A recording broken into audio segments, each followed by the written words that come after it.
நான் இருக்கேன், கவலைப்படாத. மகி சொன்னதும் அவன் கரங்களை ஆறுதலாக இறுக்கி பிடித்து கொண்டாள் மஞ்சு. மனசு லேசாக ஆனதை உணர்ந்தாள். மகி பரிவுடன் மஞ்சுவை பார்த்தான். பதிலுக்கு மஞ்சுவும் பரிதாபமாக மகியை பார்த்தாள். விபத்து பற்றி மஞ்சு சொல்ல, உனக்கு என்னாச்சு என்று மகி சைகையில் கேட்க, மஞ்சுவின் கழுத்து மட்டும் திரும்ப மகி அங்கு பார்த்தான்.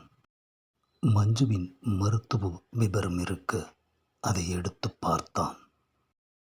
இடுப்புக்கு கீழே செயலிழந்த நிலையா?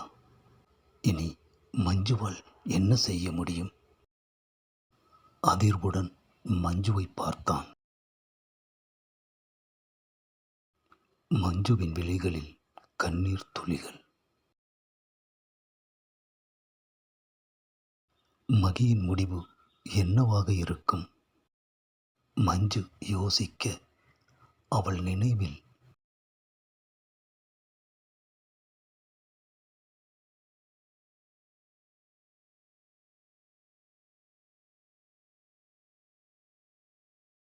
நினைவிலிருந்து விலகினாள். உயிர் காதலாக இருந்தாலும் திருமணத்திற்கு முன்பே இப்படி ஒரு நிலைமை என்றால் யார்தான் ஏற்றுக்கொள்வார்கள்? மகியை அர்த்தமாக பார்த்தாள். நிறைய கனவு கண்டேன், ஆனால் எல்லாமே கனவாக போயிடுச்சு. என் வாழ்க்கையே முடிஞ்சு போச்சு மஞ்சு சொல்ல, மகி அமைதியாக இருந்தான்.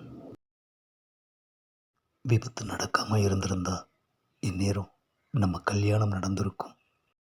இப்படியெல்லாம் நடக்கும்னு தெரியாமல் உன்னோட மனசுலையும் காதல் ஆசைகளை வளர்த்துட்டேன். என்ன மன்னிச்சிடு. மஞ்சு பேசி முடிக்க எதுவுமே சொல்லாமல் கிளம்பினான் மகி. தீவிரமாக யோசிக்கத் தொடங்கினான். தனிமையில் தவித்த எனக்கு ஒரு துணை கிடைத்தது.